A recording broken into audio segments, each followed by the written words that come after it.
Okay, so welcome everybody. Welcome to our session from Open Boston on basics of starting a business.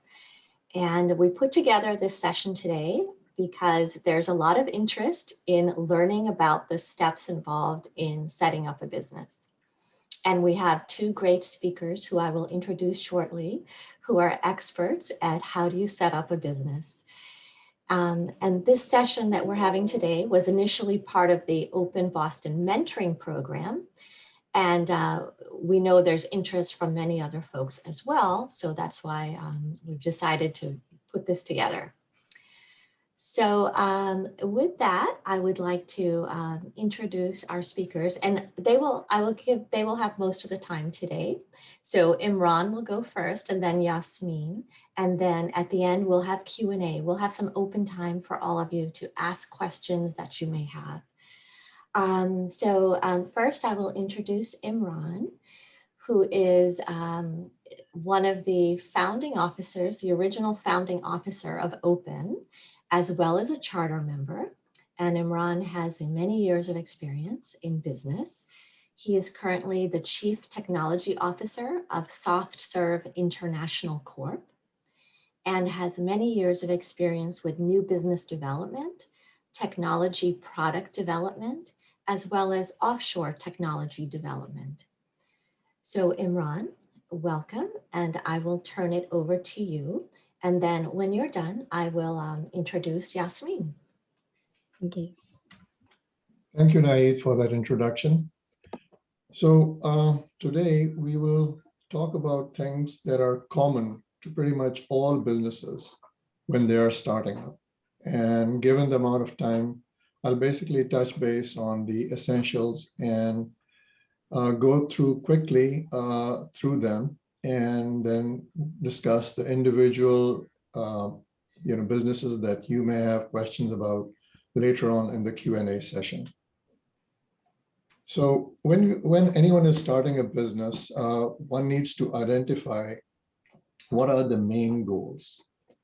Now, the main goals obviously have got financial considerations, but also there are many personal motivations.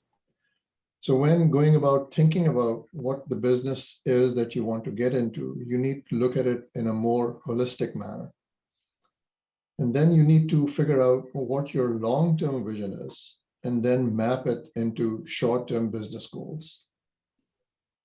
And when thinking about these things, one needs to know what good is in that space.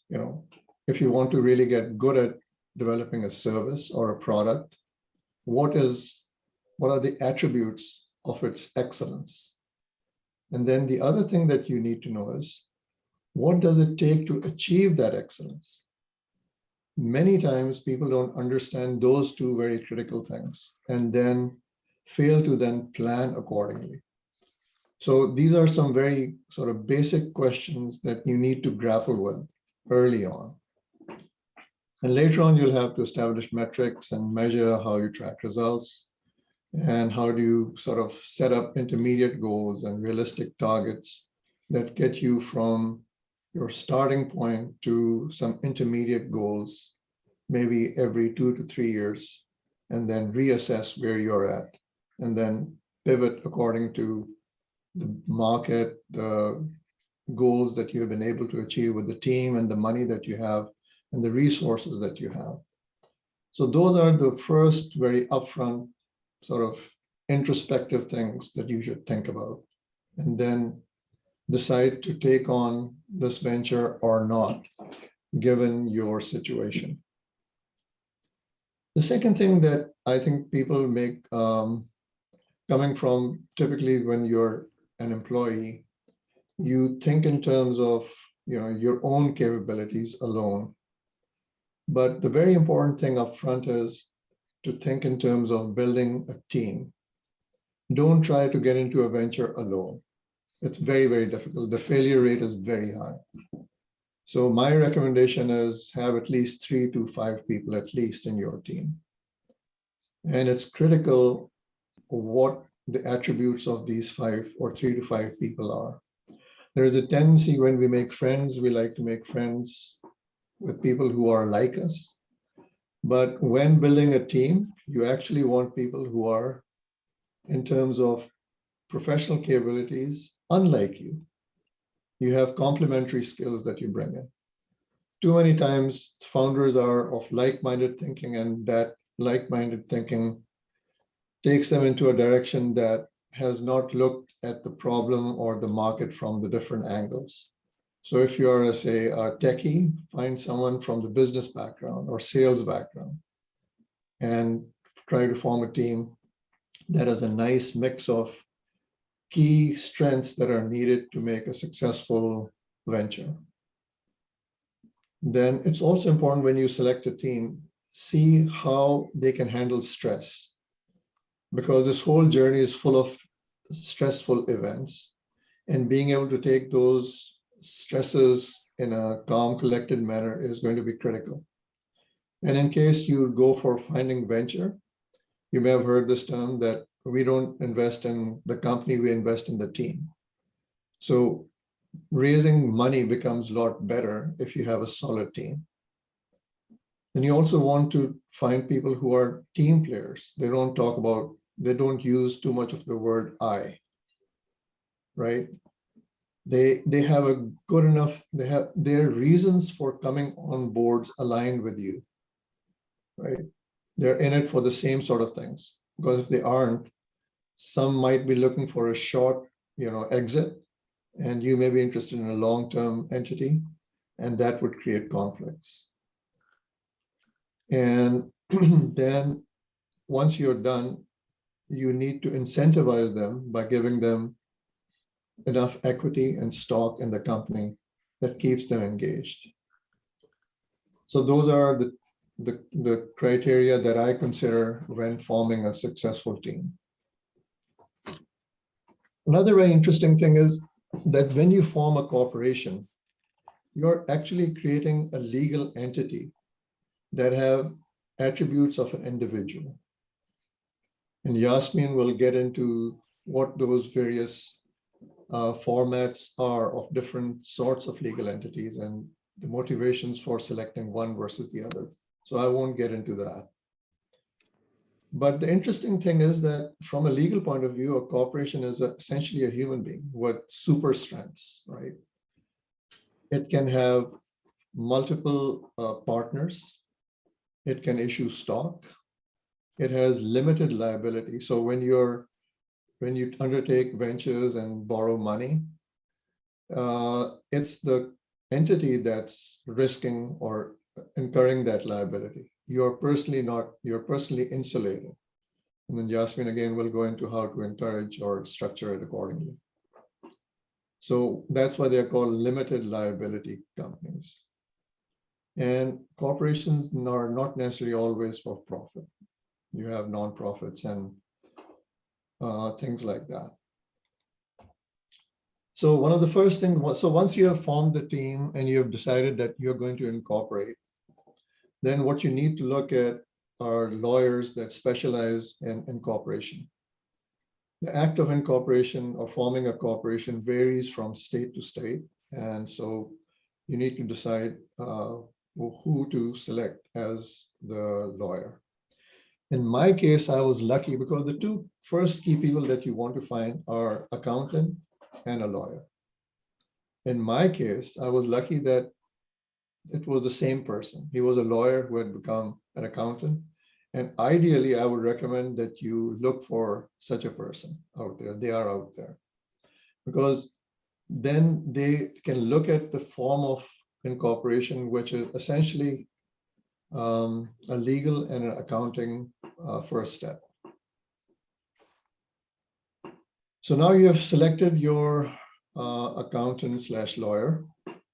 And what he does or she does is ask the state. So you register in a state. You can register in Delaware, and maybe Yasmin can get into why people get registered in Delaware and not Massachusetts. Some people get registered in Cayman Island or Panama. There are motivations for doing that. So when a corporation gets registered, there's something called articles of incorporation that get created. And that's typically the name of the corporation, name and address of a registered agent. So a registered agent is that legal person that is the point of contact for all matters pertaining to that corporation from a legal point of view or tax point of view. Then they're different. You have to, in that articles of corporation, it's the type of corporate structure, profit, non-profit, etc. Then the name of the address and board of directors that are part of that corporation. Then in it are also the number and type of authorized shares and the duration of a corporation and the name and signature and address of the incorporator, which is typically the guy who is the lawyer who is getting the corporation registered. So those are the articles of incorporation. So once you have selected the team and registered as a corporation, now you need to worry about the support people that you would need around you. So I've already mentioned the accountant and the banker, or the lawyer. The third person or entity that you need is a banker. Because if your accountant is good, he or she will get you connected with the right bank, or you can recommend the bank you would like to do business with. And one of the things that if the person does a good job, as in my case, you want to establish a line of credit with a bank, a business line of credit, and try to get it as large as possible because it's just a line of credit. You don't have to use it and you only incur when you use it. The third category of people are agents, resellers, representatives, and distributors of your product and services. So this is the ecosystem that you want to establish to facilitate your sales and your market presence. And then you have associate partner organizations that again enable you to get broader visibility. Next is you need to develop a brand. So the brand, there are companies that specialize in the development of a brand. And the social media and website is part of that. And also in my case, insurance agent is another person that you should have a relationship with because there are different types of insurances that you would need along the way. So that is the support personnel. So now that you have your team, your support personnel, you're incorporated. Along the way, what you are also doing is forming a business plan.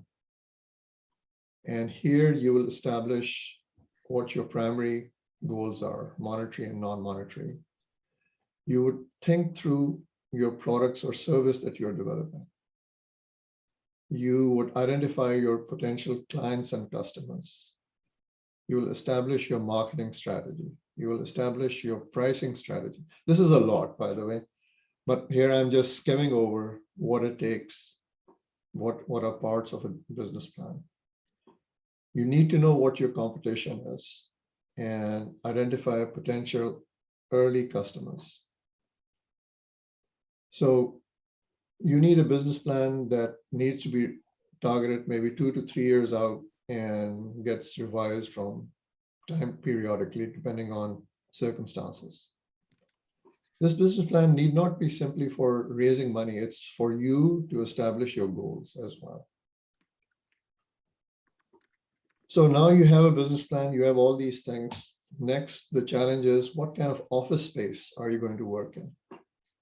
So as a startup, you're always stressed for conserving money. And depending on the nature of the business, what you want to do is try to work out of your own houses and keep your expenses minimal and use what I would say time-shared office spaces for holding external meetings. You don't need to invest in and get committed to office space for a prolonged period of time, until unless you have the money and it makes sense, and there are some reasons for doing so. And don't scrimp on a good answering service or have a relationship for back office operations. You don't have to hire a secretary right up front. Just outsource those aspects. And don't scrimp on good office tools, computers, printers, all those things pay back over time. So that is where splurge a little. Then you need to develop a brand. So what a brand is your messaging strategy. You need to figure out what is the message that you're trying to convey. And then you develop your name, logo, taglines, website, social media sites accordingly. You may also want to consider having a PR person who deals your news and new product announcements. And there are people out there that help you do that and have got the right connections with magazines and news media outlets and conferences, and they can facilitate those aspects. Another thing is you will be, when you establish a brand, you'll be trying to use those media messages and brands and logos over a long period of time. And you don't want others to start creating a similar looking media or logo to that. So for that, you would like to go and create trademarks. Trademark protects you from others from using the same sort of name or logo. Then if you have IP, invest in creating patents of that IP. And you can actually shop around for these kind of IP and trademark lawyers. There is a website called UpCounsel, and you can go to upcounsel.com. By the way, all of this that I'm talking about is available in a PowerPoint. And so you don't have to write it down. I'll share the PowerPoint with you. And lastly, but not least, is funding sources. How are you going to fund this venture? So typically, the initial funds I have seen are, your own, your family and friends.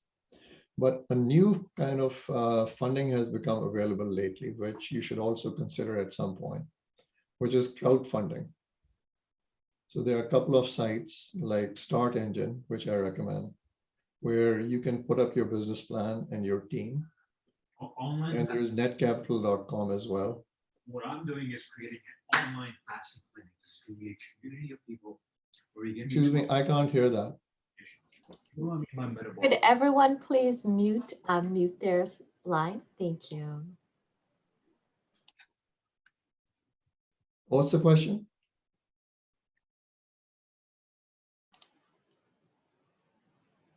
I think it might have been some background noise, Imran. Oh, okay, okay. Well, I think I'm pretty much done. I've used a little bit more than my time. So I'll hand back to you, and you can ask me questions later on. Thank you. Back to you, Nahid. Thank you, Imran. That was really interesting. I know I took notes, and it's good to know that you have a PowerPoint, and we will share that with the group afterwards. And of course, people can ask questions shortly after Yasmin's session. So, so with that, I would like to introduce Yasmin Kausar. Yasmin is a tax and accounting expert and has been a speaker for Open Boston before, and we really appreciate your expertise, Yasmin. Yasmin spent 5 years as a partner with the tax and accounting firm KLR, and she is currently a volunteer for refugees with USA for UNHCR, which is the UN Refugee Agency. And with that organization, Yasmin is treasurer and a board member. And Yasmin will be talking about all different aspects of choosing a business entity, tax considerations, how do you decide? So Yasmin, I will turn it over to you. Thanks, Nahid. Hi, everyone. I am recently retired from public accounting last June, so I'm in between trying to find something new to do. So I have a PowerPoint that will discuss all the different types of entities that you may want to choose from, depending on the type of business you have. I have a PowerPoint and I was planning to share it, so I'm going to try to do that. This is the first time I'm going to share, so bear with me, please. Did that come up? Everybody can see that? Yes. And I have to say slideshow, right? Slideshow. On the left. From beginning, right? Yes, from beginning. Okay. All right, there we go. So this is a lot of information I'm going to try to condense into 15 minutes. And it really depends. The focus of where you want me to focus would really depend on what everybody on the call is interested in. Based on Imran's presentation, I would like to spend most of my time on corporations, but if somebody wants me to talk about LLCs or sole proprietorship, I'm happy to do so as well, or we can focus on that more in the question and answers session. But essentially, once you decide you want to go out on your own or start your own business, you're going to have to decide how you're going to conduct your business. And you'll have to choose what we call a business entity. There are, and like Imran mentioned, that there is a legal structure, and then that in addition to a legal structure, there's also a tax structure. So the legal form of entities is really based on the state you form the corporations in. In my next slide, we'll talk about all the considerations you go through for the business entities. But I'll just start by giving everybody a brief overview of each type of entity that exists from a legal and tax perspective. So the first, and of course, the one that everybody's familiar with, is a corporation.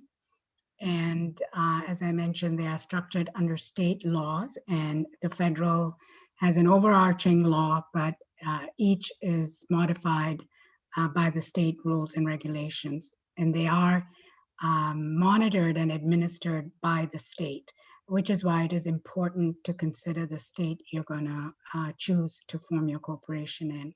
You can form it in any state and you can run it in another state. So it doesn't mean that if you're going to have a Delaware corporation that you have to move to Delaware to run your organization.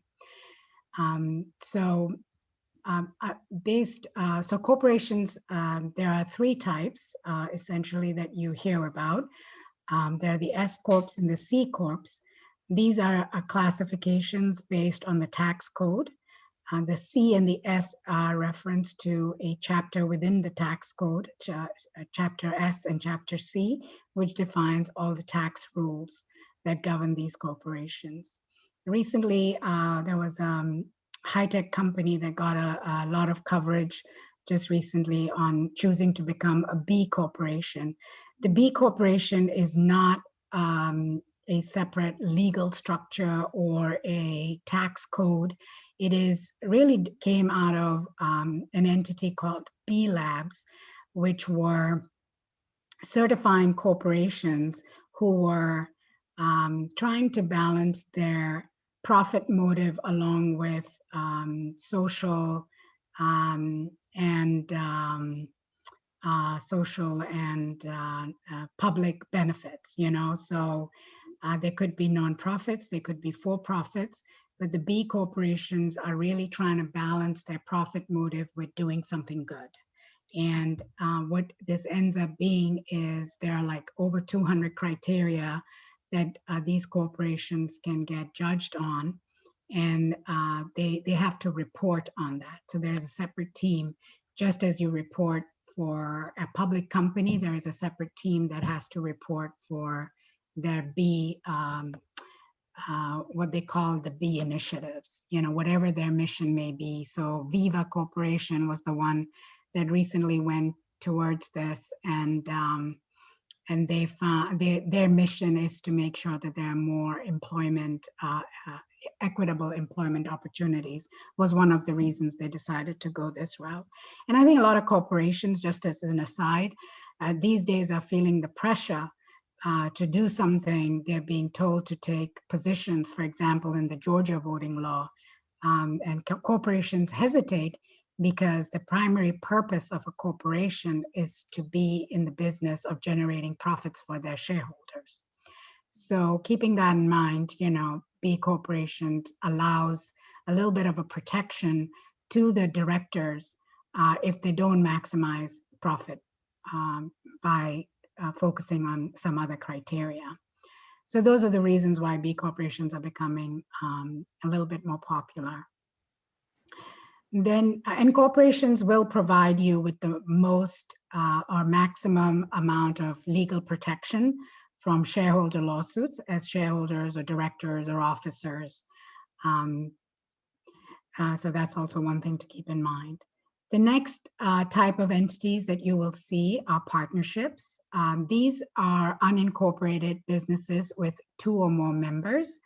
And they generally take the form of general partnerships, limited liability corporations, or LLCs that they are more popularly known as, and limited liability partnerships. Partnerships are governed by a partnership agreement document, which will identify who the partners are, what their rights are, and they are more flexible than corporations. Corporations have an article of incorporation, as Imran mentioned, and those are the laws and the rules that govern everybody. In a partnership, you have a little more flexibility. If Imran and I form a partnership, we can decide what Imran's rights are and what my rights are, and that document would govern that. These types of entities generally work well in personal service corporations, like lawyers, accounting firms. That's where you see a lot of partnerships. Real estate partnerships, where you're really investing in a property, and there's not much personal product, so to speak, that what you're delivering. So in an entity where you are producing a product for resale, you will generally see a corporate structure. And then finally, we have the sole proprietorship, which is really an individual hanging out a shingle and just going out for business for themselves. And usually you see this in a consulting situation where you're working by yourself, your own expertise and your own skill is what you're really selling. And this is where sole proprietor, it's the most easiest to start and least costly.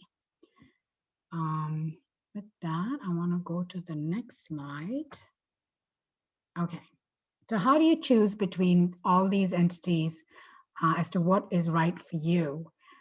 So there are some criteria you need to keep in mind. What is ease and cost of formation? Now, if cost and you're on a limited budget and you really need to just get started, you want to just open a bank account, something like that, you can start as a sole proprietor or a single member LLC. For most of my clients, this is where I would send them, because you can move easily from one type of organization, simplest organization, to a more complicated organization. That's a lot easier than starting as a corporation and trying to go back to an LLC or something. But however, if you know that you're going to go look for funding, VC funding or something like that, then you really want to start as a corporation from the get-go. So the ease and cost of formation is going to be a consideration. The next is the state of formation. So if you're going to be a corporation especially, you really want to think about this, because a lot of people choose Delaware because the Delaware has the oldest corporate laws in the country, And there's a lot of law that is settled law. And what that means is there have been lawsuits, and we know where the courts stand on it, on those certain situation, and it provides the most protection for corporations and the shareholders. So that's why, and the board. So that's why people choose Delaware. But, you know, depending on the nature of your business, some states may be more appropriate to set up your corporation in. For example, if you are a casino, you may want to incorporate in Nevada, right? So it really depends on what type of organization you're setting up. The other thing is complexity of management and governance. Again, the most complex will be corporations. You have to keep minutes. Every meeting has to be, every board meeting has to be documented. Every decision, major decision has to be voted upon. And you have to have a treasurer, a secretary, chairman. So you have to have all these different roles identified. And then you have to have a certain number of board members. So you have to find independent or investors as board members to sit on your board. So there's a lot more effort involved in setting all that up.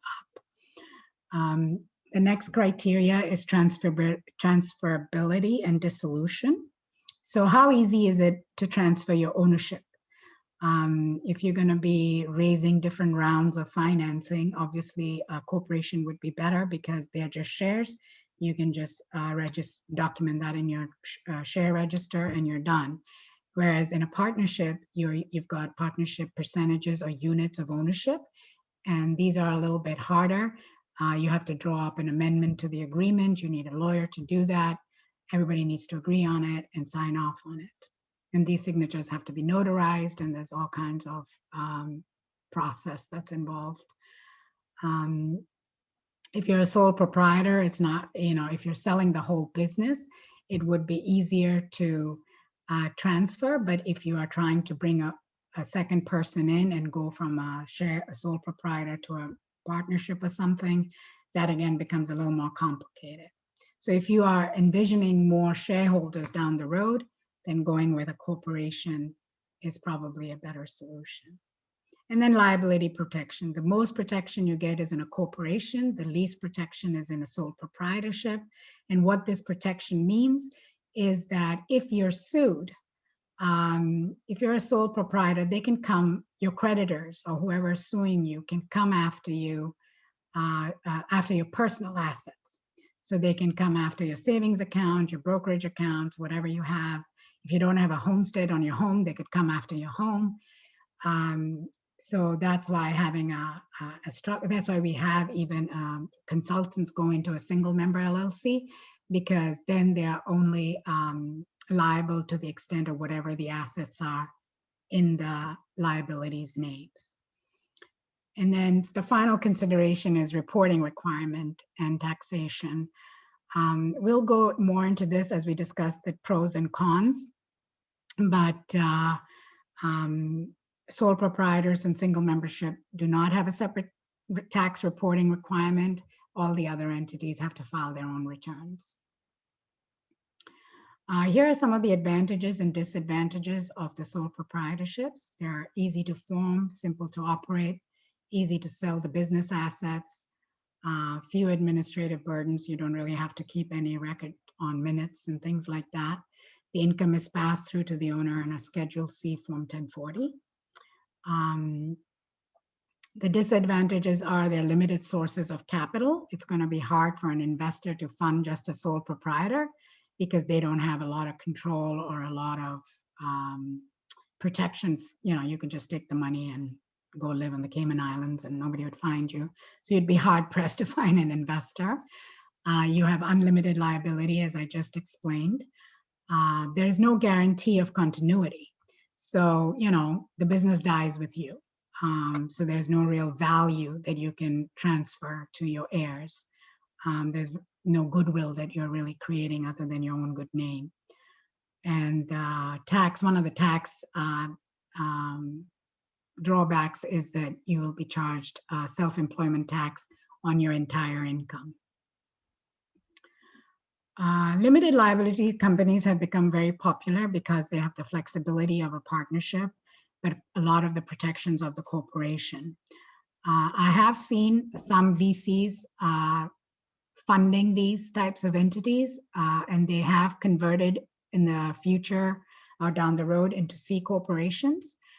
So these have the very similar advantages, disadvantages, but starting as an LLC and then trying to convert into a corporation has complexity, and it may be something you want to avoid if you really know you're going to be a corporation that is looking to go IPO or add a whole bunch of shareholders down the road. And that's like having a large organization with employees that you will be providing equity incentives. One of the main advantages of LLCs are, it's flexible. You can have unlimited owners. You can have multiple classes of owners. So A owners can have certain rights. B owners can have different rights. Some people have profit interest. Some people have capital interest. So it's just very flexible. It can also choose how it wants to be taxed. It can choose to be taxed as a partnership or a corporation by just checking a box. So there's not a lot of rules you're required to meet in order to do that. And you can have uneven distributions to partners. And in some of the partnerships, you have to have pro rata distribution and very complex tax laws. But in a limited liability company, you can really make it however you want. The disadvantages are it has a limited life typically, but it can be a long limited life, so it may not be such a big drawback. Sometimes it's difficult to determine, who's trying to be equal with employees, and it gets complicated in that regard. It's not as simple as a transfer of a share would be. The partnership rules generally apply, and those are very complex because what you have to do is make sure that you're not shifting income between partners. And so the record keeping and the tracking is very onerous. And it's not really for you as a business, but for your tax accountant. So your CPA, and your fees can really go up if it's going to be very complicated. Laws are relatively new. There's not a lot of settled law, which means we don't really know how courts will decide in case there are member lawsuits or creditor lawsuits. So there's a lot of uncertainty in that regard. So again, self-employment tax can be an issue as well. How am I doing for time? Am I going too slow? Shall I speed it up? No, you're doing great. Yeah, Okay. I think we have maybe another 5 minutes, and then we'll open it up for questions. Okay, great. I just have 2 more slides. So okay. Okay, so corporations are great, especially if you're a high-tech startup. They're relatively easy to raise capital. Transfer of ownership interest is easy with the shares. And the reason I say it's easier to raise capital is because there is an entity you're investing in, and you're not a person, so you're not, you don't have to have trust or a relationship with the person. You can always fire the CEO or the management team and put a whole new management team if you wanted to. The shareholders have limited liability. They cannot come after your personal assets. They're limited to the assets of the corporation, unless, of course, if you're an officer, then that's a whole different issue, and people do get board insurance to cover the liabilities of the insurance. So if you are ever serving on the board of a corporation, you want to make sure that they are carrying that insurance before you sign on. If it's a public corporation, obviously that would not be an issue. They'd be required to. But if you're on a private company, you just want to make sure that they are getting that. They have an unlimited life. They can go on forever. They have more extensive management resources. That's just because they're able to raise more money, attract more people than a sole proprietor, say, would be, or a partnership would be, where it's really tied in with the owners.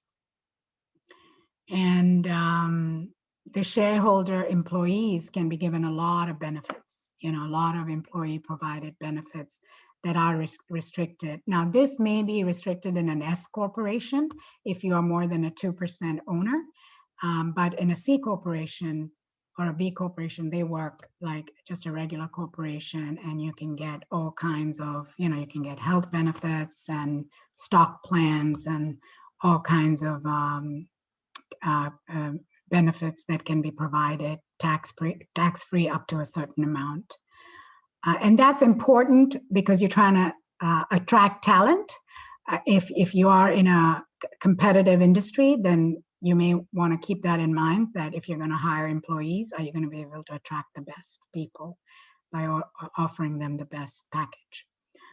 Some of the basic disadvantages of a corporations is, the main one is the double taxation, which is the corporations get taxed if they are making a profit at the corporate level.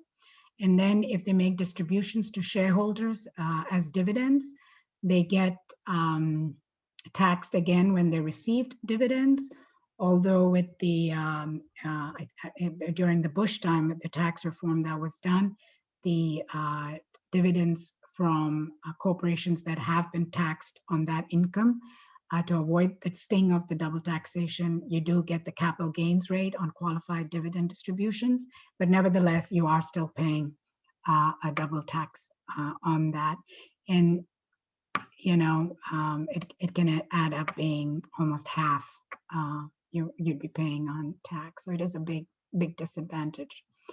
Administrative burdens, again, this is keeping corporate minutes, all the resolutions, following the bylaws, updating the bylaws, having all these policies. You got to have conflict of interest. There are just tons of policies you have to have. You have to have everybody sign off that they're aware. You have to monitor. So there is a lot more red tape involved. They're more difficult to form in the same sense because of all these policies and all these other administrative burdens. Oops, sorry. Borrowing may be difficult without personal guarantees. So even though there's limited liability, if you're a new corporation and the owner is a deep pocket, and the corporation hasn't raised the funds yet, then the owners may have to provide personal guarantee based on their personal assets to start the business. As Imran mentioned, it requires a registered agent. So if you're doing it in Delaware, you're going to have to pay a fee. It's usually $250 to $350 you have to pay. And of course, this one requires a federal tax ID, which is the same as a partnership or any other entity.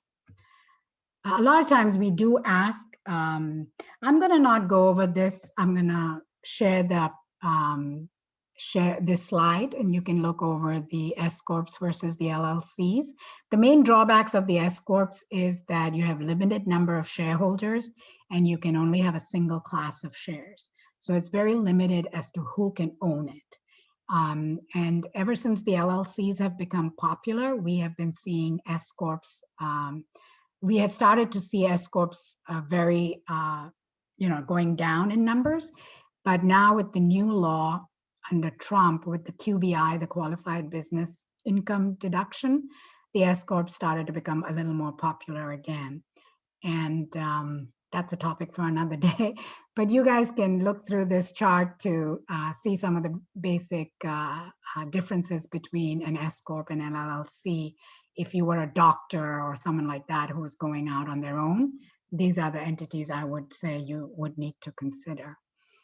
But other than that, just some basic hygiene from a tax reporting and compliance perspective that I would suggest for anybody starting a business is make sure you have a separate bank account and you get separate credit cards to track all your expenses, and because you don't want to commingle your personal with the business.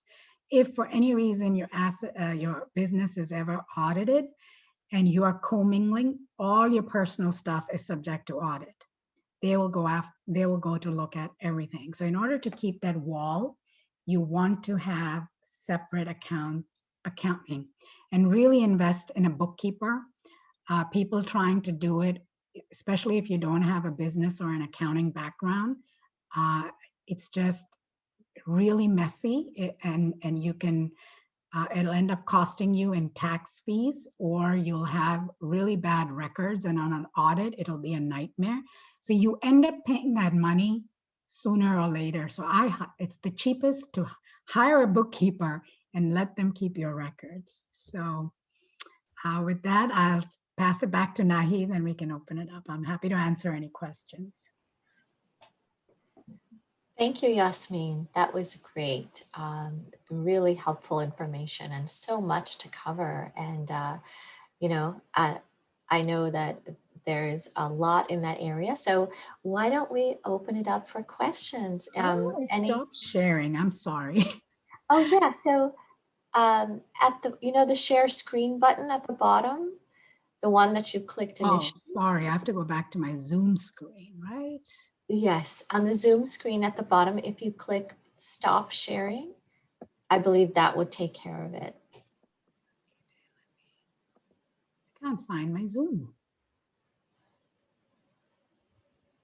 Okay, technology. Okay. Technology. I know. Why is it not coming up? Oh, right here, your screen. Stop share. There we go. Sorry about that, guys. No problem. Okay, so yeah, so any questions for Yasmin or Imran? You know, there's been really good content covered today, so I would just like to open it up. Hey, hello, this is Zaki. Thank you, Imran and Yasmin, for sharing this information. My question is simple. We have seen a lot of new businesses, like majority of them failing. So what do you think, or what have you observed are the common mistakes or reasons for these failures? Like, why do majority of them fail?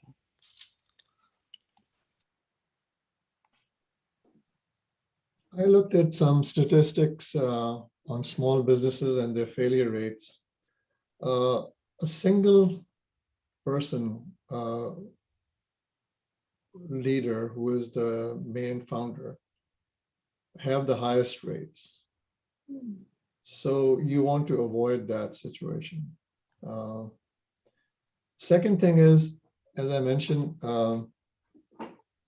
you need to know what good is in your space and what it takes to achieve that. People tend to underestimate what it takes to achieving it. They have high aspirations, but they don't know the details of how to get there. And thirdly, it is they underestimate the amount of money needed, and they are not that savvy in managing the burn rate. So those are the typical reasons that I've seen. So Imran, as a follow-up question, and again, thank you both to you and Yasmin for this really informative thing. There is more curiosity than anything else, but you know, since you have said that a single person, the chances of failure are very high, you go immediately to 3 to 5. So my question is that sort of implies that you have some sort of minimum revenue in mind when you give the stock. So, you know, that like if it's below that, because, you know, obviously, if you're starting out and don't have enough money, there's no point trying to get 3 to 5 people, etc. So both the time frame of expected lack of revenue that a person should keep in mind, and what is your sense of what is the minimum if you're going to go for 3 to 5 people as part of a company? Is there a revenue number that you have in mind that, you know, when you were giving your talk, that you had in mind, and a time expectation, because you also talked about, you know, what should happen in 3 to 5 years and so on. So I'm just saying, as a starting entity, what is the size of the entity that you had in mind? So I'll talk from my own experience. The first company that I was a partner in was in 1984. And we were building machine vision systems for semiconductor industry. And we had raised, there were 3 of us, and we had raised, a couple of $100,000 for that. And it was a combination of equity and the anticipated sales that gave us an idea of what our burn rate was and how much we needed to put in our own money. So it's a risk reward thing, right? So when you have a partnership, you don't have guaranteed customers, but you have customers who will buy if you deliver, right? So that's the risk that you're taking. And so you need to have, if you think it'll take 1 year to get a product developed, you should plan on at least having 1.5 to 2 years worth of cash that you can sustain with no sale whatsoever. That gives you a rough idea. Thanks. Hi, hello, thank you for this opportunity. My name is Leonela and I am a single owner. So I'm a good example. I'm a teacher and now I've been developing my product to help women express themselves in English and lose her fear to speak and also, yes, to find the ways to communicate.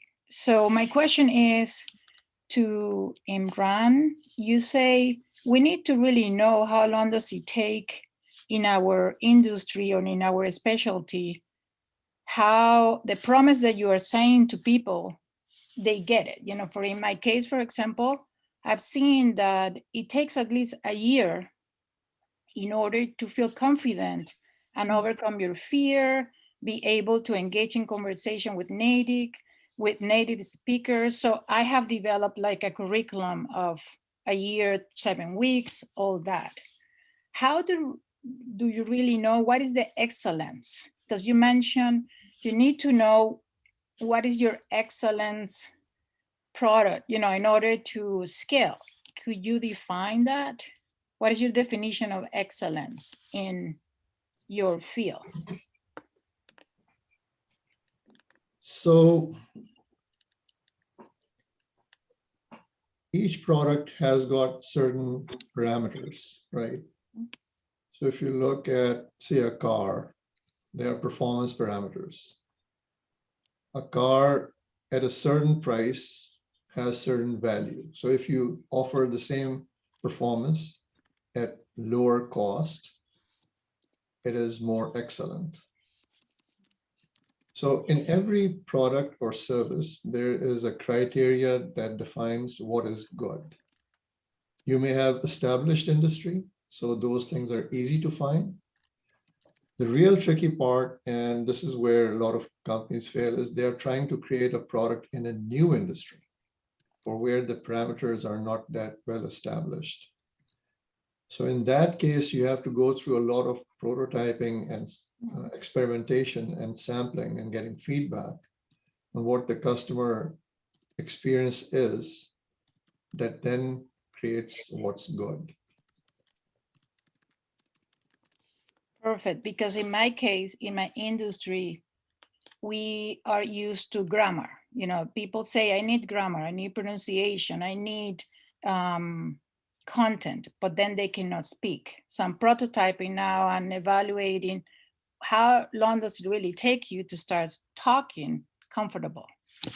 Thank you, that helps me tons. And the other question that I have for Jasmine, I am a sole proprietor right now. And my industry is mainly service. What do you think is my best entity? Is it a corporation? It is an LLC? I would like to have a combination between profit and social impact. And I know that, for example, here in Boston, the Impact Hub Boston, which is a co-working space that I have been in, they become a B Corp. So what do you think is the best entity? I mean, for me, if you have an idea. So you said you're working by yourself, correct? Yeah, and I create a bank account and I'm You're in good. that I'm a Yeah, sole proprietor. So I think depends where you are in your product cycle. So if you are getting ready to launch and you are going to seek for funding, at that point you can think about forming a corporation. I wouldn't even suggest doing a single member LLC for you because you don't really have a significant or any meaningful impact that somebody's going to come and sue you. If somebody's using your product and you feel that if they've paid you some fees and if they don't get out of it and they're able to sue you, then I would suggest doing a single member LLC for now. And then you form the corporation or convert to a corporation when you're ready to take it out into the mainstream, because it keeps your administrative burden low and you can continue, reporting it, especially if you're not earning much. Are you earning revenue? Yeah, right now, yes, not that much because I'm still testing what is the best product. And yeah, I mean, I'm still testing. I would do a single member LLC for now. Mm-hmm. And that's very easy to contribute into a corporation when you're ready. Yeah, So the B corporation really comes into play if you're a profitable company, or not necessarily profitable, but you have enough revenues where, and the decision you're making is, do I maximize my profit or do I try to achieve a public good in addition to maximizing my profit? So right now you are, so a B corporation is, there are certain reporting requirements that you have to do. And the term B corporation really comes from an organization called B Lab. And they started certifying corporations. So corporations started knowing B Corp. They take, I think there are like 200 criteria and you have to meet at least 80 of the 200 to become a certified corporation. But most B corporations are not most, but a lot are not certified. But it's just that you have to identify what that mission is going to be. What is that good? And how are you going to measure it? And then you have to provide the report that shows that measurement, those rubric or whatever you come up with. And I think you're not there yet. No, I know. Yeah. So I think for now, to protect yourself, I would at least have a single member LLC. I would form it in Massachusetts, so you don't have to pay any agent fees in Delaware, because you are in Massachusetts, right? Yeah, I am in Massachusetts. Now, can I be a sole proprietor until I make more revenue, kind of like, because I'm still still testing, I'm not ready to say, okay, these are my products, let me get more people. I'm still. Yeah, if you're comfortable, yeah, okay. I would. I think single member is only if you start feeling like you want to protect your other assets. Okay.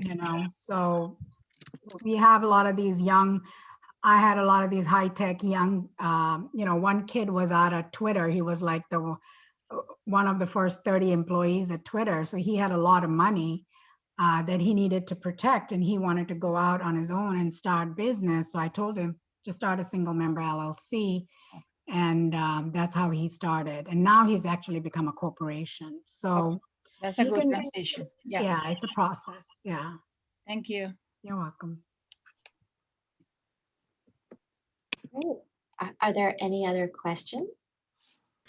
I had a quick one related to the naming of an organization.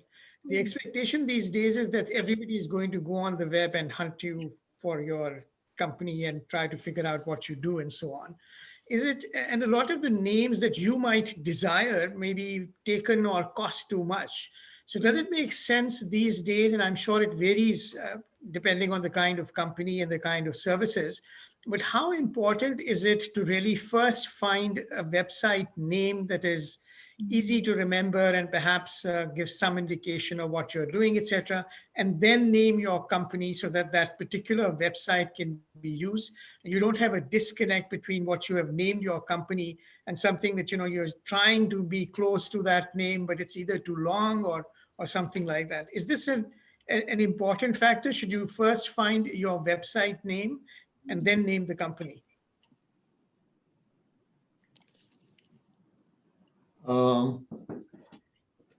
I used to be of the belief that a company name should reflect one's business, but I've moved away from that. I think a name should be easy to remember and not be more than 2 syllables. And an argument for that is Apple, right? Has nothing to do with computers. I think it's good to search the trademarks first and make sure no one has that. And trademarks itself is maybe a session because there are so many issues around trademarks. They can be only in states or global, and a lot of nuances around that. But as a simple thing, keep your name and brand not necessarily tight, but easy to remember and short. And your product line could be more relating to what the product does or what the market expects it to be. So that is all part of branding. And there's a whole, set of things to consider there. But I hope I answered your question at a top level. You may come up with a good name, but the question is the website name going to be available? So my question is also, should you first look for what is available as a website name and then sort of backtrack into what your company should be called, so that when you keep talking about your company, if somebody wants to look it up, they can instantly find it rather than, discover that you're using some dot something else because you couldn't get what you needed. So website URL name can be a nuanced version of your company name. It need not be the same, right? There are many, so it is becoming more and more difficult to find a unique URL name. Yeah. I don't think that should be the guiding principle of naming your company. Okay. Google and search engines can figure that out. So that name plus your space that you're in parses the stuff out. Okay, thanks. Yeah. And I have one more question about patents. When you are developing your own products, I've been finding new names in what I do in order to be different and also connect the students with experience. So for example, my levels are, the first level is Tarzan, the second level is Jane, the third level is MacGyver, and the fourth level is Oprah. Where can I go in order to protect myself? Because Oprah is a public figure, am I gonna be sued to use her name in my categories, since I'm seeing that it's really the level for me as an adult expressing is be able to talk about anything, and feel comfortable, kind of like Oprah's does. So I'm developing the criteria in each one. Where can I go? Who should I talk to in order to make sure that the naming and the language that I'm using, I'm legally protected, so I'm not interfering in anybody's legal rights, but at the same time, I think that they are resonating with people and getting people out of the past that for us, learn a second language is grammar and pronunciation. So I'm creating a new culture. Where can I go? What do you think it will be? So if you want to, so you need to go to a lawyer that specializes in this thing, right? Mm-hmm. West Hill Technical Counsel is the company that I use. What is the name? West Hill Technical Council. It's in Massachusetts. But if you want to shop around, again, I would recommend go to Up Council and shop around. This advice need not be local. You can get it cheaper if you go through that website. But to try to answer your question, I think Open itself is an interesting name, right? When we formed Open, we found that American Express started using Open. And we could have sued American Express. But our legal counsel said that their use of name is in a separate business space than ours, although there is an overlap. And there was no threat from that point of view. So Oprah, the word Oprah, I'm sure she must have trademarked it. And you need to understand and figure out what space it's trademarked in. And if your space is separate from that, then you're okay. Okay, perfect. Thank you.